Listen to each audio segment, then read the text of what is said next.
Hello, everyone. We're having another interview, this time with a distinguished professor from the United States, Professor Robert Enright, who is kind enough to join us today from the United States. He joins us in this webinar on the nature of COVID-19, the pandemic, and the way we're looking at it, of course, is through an expanded reason. That is, we don't want to just look at the scientific or narrow understanding of it, but we like to broaden the horizon of reason, as Pope Benedict would say, and help us understand the reality, the human drama that is the pandemic from a broad canvas, which Professor Enright is kindly enough to help us do that. So we're glad to have you here, Professor Enright. Thank you so much, Max. It's my honor to be with you. To give you some context, I know that many people know you, having been at Francisco Victoria in last September, but many may not know you, and our audience includes, well, mostly professors from the university, also other friends from the international expanded reason network. So that everyone knows who we're talking to, let me say a few words about you. Dr. Robert Enright is a professor in the Department of Educational Psychology at the University of Wisconsin-Madison in the United States, a licensed psychologist and co-founder of the International Forgiveness Institute, a nonprofit organization dedicated to community renewal through forgiveness. He is the pioneer in the scientific study of forgiveness. Dr. Enright is the author of or editor of 7 books and over 150 publications centered on social development and the psychology of forgiveness. His latest endeavors include forgiveness education for students in various world communities, for example, Belfast, Galilee, Manila, or Monrovia, and forgiveness therapy with those in prison and those who are homeless. He holds the Aristotelian professorship in forgiveness science at the University of Wisconsin-Madison. He is also one of the recipients of the 219 Expanded Reason Awards. So thank you very much, Professor Enright, for joining us today. My honor. Thank you so much, Max. Let me begin by asking you a general question about your work and in the pandemic. How has it been affected, your thinking about the work that you do on forgiveness in relationship to COVID-19? Well, colleagues of mine warned me when the pandemic wasn't even here yet that it would spread throughout the world. And those in the mental health professions, I have a lot of friends in the mental health professions, kept saying that tensions would rise when people are asked to go into what we call safe at home mode. And I wasn't so sure about that, because I thought, well, that's a time to pull together. And yet now we're reading in the newspapers that divorces likely will surge. That's a word used by journalists. And that has surprised me.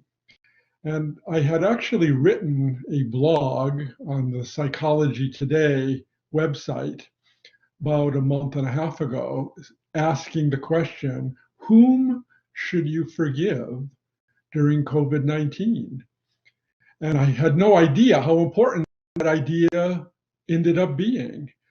And I said, you have to certainly forgive your partner if you're in close proximity for 2 or more months. Sometimes you have to forgive your children because they're in a wildly new environment for them.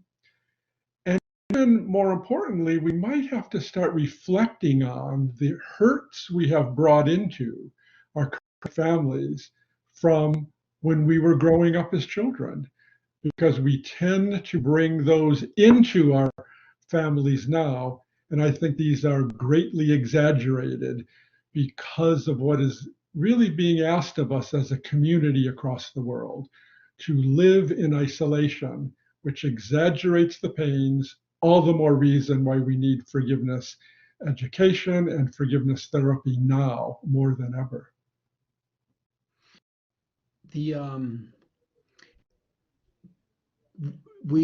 Your audience is mostly university professors.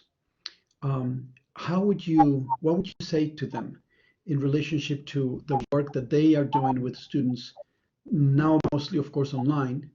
And what suggestions would you have for them as they, for some of them, embark in a new experience, which is the online teaching? And I'm not asking, of course, about how to teach online. I'm asking about the question of forgiveness, your experience as a psychologist, and so on. I think one thing we absolutely have to ask, whether we're in the basic sciences or the social sciences or the humanities, is this: have we relied too heavily on science and technology in the Western world? And I think we have. And I say that as a scientist. And I think it's a very, very important question, because I think most of us are guilty of a logical fallacy. And that logical fallacy that comes to us from philosophy is that we have committed the fallacy of overgeneralization toward the effectiveness of science and technology in our lives. We have, without realizing it, become materialists. And here's what I mean. Most of us, probably, if we're honest with ourselves, would say that we thought science and technology would solve almost any problem the world comes up with, such as pandemics, because that has happened. We have had, for example, a cholera epidemic a couple of centuries ago. Well, cholera now we know through science can be solved through rehydration and through electrolytes. But what happens when we have a pandemic and we not just have to have a new vaccine, but we have to ask this question: how do we heal the broken heart now? And we have a lot of them, because I just mentioned the idea of the surge in divorces. You know where there's another surge? Suicides. Psychiatrists are telling us that the suicide rate is much, much higher now under the pandemic. Will science and technology have a cure for the broken heart? I don't think so. I think now what we need are transcendent philosophies that go beyond the material and ask such a question as this: who are we as human beings? And I haven't seen this question asked yet, who are we to each other? Science won't give us that answer. Philosophy and theology will give us answers to these two questions. Who are we as persons, and who are we to each other? And with this overgeneralization of science and technology, sadly, we are tripping up, if you will, with regard to this: who are we to one another? And fights are breaking out. We have politically two sides: the rugged individualists who say, I won't stay home, and the others who say, you're fascists for not cooperating with us on a social level. But aren't we more than just divided political beings? Aren't we also people who owe one another respect, owe one another a view of that we have inherent worth, each of us, and start being gentle with one another across the political divide? Science and technology will not give us a full answer to that. Theology and philosophy need to come into this conversation. Can I deepen that a little bit? So there is a debate, is mostly in the United States, well, it's very dramatic in the United States with the people who stay home and those that want to get out. But it is also present in Europe, and I see it near in my neighborhood. Outside, there are people who are protesting every night that the lockdown has been too severe. And of course, politicians are debating that as well, both in Europe and in the United States and elsewhere. I'm sure that the same thing's happening in Latin America, I'm sure. But how is one, and this is not, I'm asking you for your professional expertise. How am I to deal with the idea that my freedom seems to be robbed if I have to stay home? Um, do I feel betrayed? Is it legitimate for me to feel betrayed by either my government, the rules of my neighborhood, whatever it is, even or in homes, parents, grandparents, and so on. How are we to respond to the feelings of abandonment or betrayal that many people are feeling? And I assume that many of our colleagues who are listening today to this webinar have students and maybe relatives, or they themselves have felt some of these feelings. How are they to respond? How can we help? How can we help them? Okay, I think there are two answers to that. First of all, there's one issue that people truly have the rights usurped. And I'm not going to answer that in a political sense. Let's just presume it's true in some situations. Surely the idea of forgiving those who've hurt them is reasonable, but Aristotle taught me that you don't practice forgiveness in isolation from justice. So if rights are usurped, we have to somehow cleanse the broken heart of its resentment through forgiving those who've been unfair to us. But we also need to have the strength to fight for another day, to fight for the sense of justice. But that's only one side of it. There's another side that is much broader philosophically that I think we're totally missing on this planet right now. And it's the balance between rights and obligations. Everyone's talking about the rights, both sides. We have a right to have the community quarantined. We have the right of our individual freedom. But I've not heard the O word, the obligation word. And I think we need a philosophical overlay now to the politics and start asking this question. How do I balance my rights and my obligations?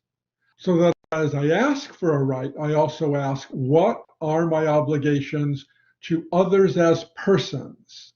Persons of inherent worth, theologically made in the image and likeness of God, if that is a person's theology.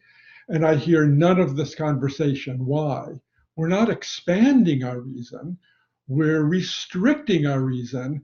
And I think that's hurting us finding reasonable, heartfelt solutions, to be quite honest with you. So if I understand correctly, the reference would be more to an appeal to understanding my belonging to a community, not just thinking personally about my own rights, but also the need of my neighbors and friends to be healthy and to be not exposed potentially to a virus that I could carry.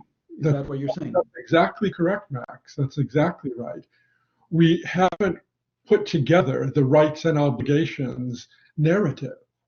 And I would challenge people who are listening to this to think of whether that's reasonable. Because, see, science and technology alone is reductionistic thinking. Rights by themselves is reductionistic thinking. Aristotle has always taught me that we want to have our virtues in balance with other virtues so we don't distort the virtue that is near and dear to us, like the rights through justice. That could become a cold indifference or even a cruelty if we're not careful. Now, let me explore this a little bit. By making a comparison from which I would love for you to draw a general human conclusion, since we share a humanity, anyone in the world. But let me concentrate now primarily in between the United States and Europe. The experience that is happening now with the COVID-19 in Latin America is beginning to develop. They will deal with that later. It may be helpful for them to see what has been happening here.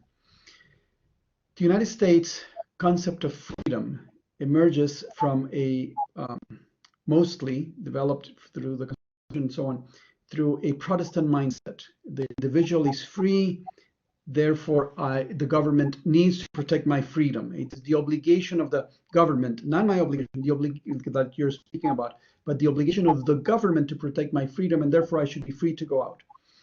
The European mentality, and very much present in Spain, is a tradition that is more Catholic in a sense, and I'm speaking very clearly referring to the Protestant Reformation and the Catholic tradition in Europe. The Catholic experience is based the European experience is based on a Catholic understanding of freedom is something that emerges from the community. I am free, like I am member of the church because I am free because I'm a member of the church. I am liberated in Christ because I was baptized into a community. So the community, in a sense, the ecclesia, regulates my life, and I accept that for me to be free, the community must be free. So I am free when the community is free, whereas in the United States, the community is free when I am free. See, it's the other one way is individualistic, more individualistic. I am free when if the community is free, if I am free, and here in Europe, it's more Catholic understanding. The community is free, and therefore I am free. How do we, from a human perspective, reconcile the idea that freedom has great value? Yes, but we are faced with a dramatic experience of a pandemic that has challenged our conceptions of our own understanding. I think those are really important dichotomies that you share with us, Max, and I think it's fundamentally correct. I think a really important idea is to think about the Catholic idea that the central unit of society is the family. It's not the political group and it's not the individual, but naturally, we talk in terms of natural law, it is a smaller unit. It is a smaller group called the family. And out of that, we try to develop individuals, but we develop individuals through the smaller community and within a community of families. And we've lost that. We've lost the idea of natural law because natural law doesn't necessarily connect with the materialistic philosophies of the day and what I would call scientism that would give science front and center voice before we look at what seems to have been the voice of what G.K. Chesterton would say is the democracy of the dead. What have those who have come before us had to say about all of this? And if we look at that, we're going to see it's the family. And if we reconnect with that, if we rediscover that, you know what we're going to get? A balance between the United States philosophy and the Spanish philosophy, integrating them with the family meeting in the middle. And until we do that, I think we're going to be divided. I think people will be confused, and they'll even be confused as to whom they are and who they are to others.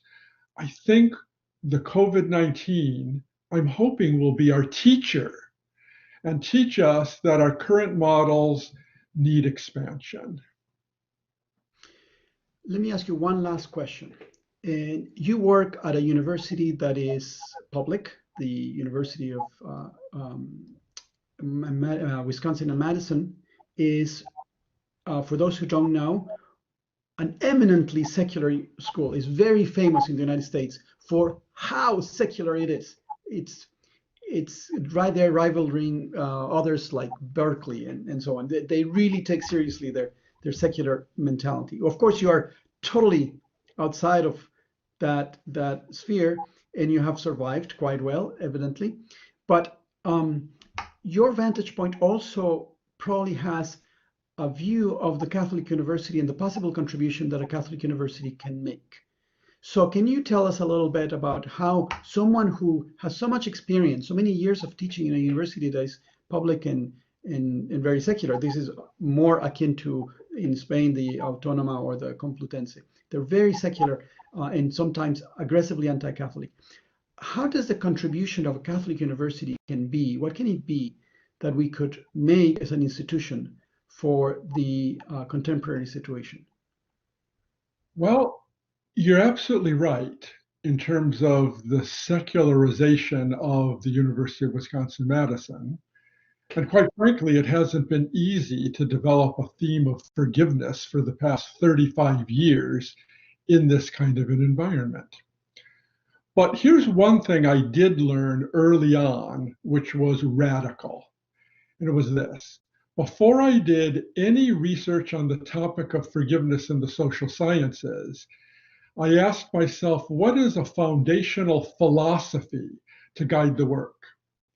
And I looked at all kinds of philosophies.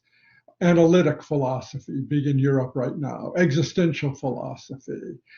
I looked at the ancient philosophy of Aristotelian realism.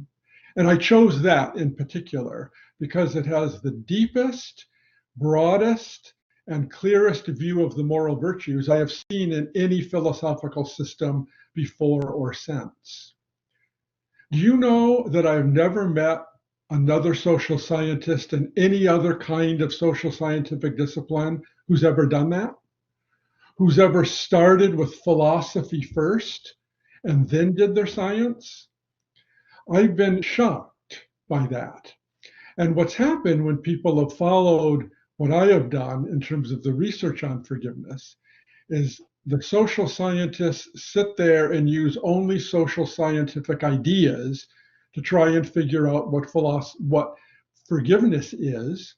And they all come up with slightly different variants on the definition. So now we have all kinds of definitions where people say, well, there's no one definition of forgiveness. Why? Because the individualism of the social scientist who doesn't use philosophy doesn't realize there is an essence to forgiveness that is correct with cultural nuances across the world. Philosophy has taught me that. And if we would take from the medieval traditions of philosophy, where Thomas Aquinas certainly leaned on what he called the philosopher, which is Aristotle, before launching into his theology, he was interdisciplinary, he was expansive. He is now, even by secularists, considered one of the most important philosophers in the world. I think we can learn a lesson from Catholic institutions that medievalism isn't dusty old cobwebbed, put it in the closet ideas. Look at our reductionism and trying to figure out the pandemic now. Individualism only, collectivism only.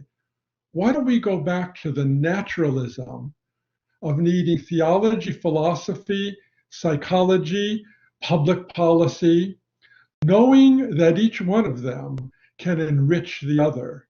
And until we do that, the fights are going to continue, the divorces will surge, the suicide's going to surge, and the mistake might be when this pandemic ends, we'll think we're back to the era that science and technology again going to simply solve all of our problems. They're not now because they're not solving the broken heart issue.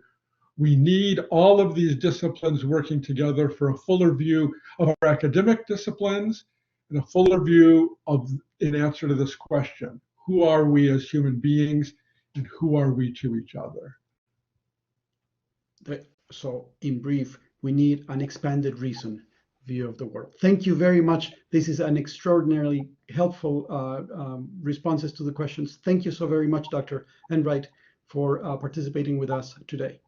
Thank you so much for asking me, Max. You take care now.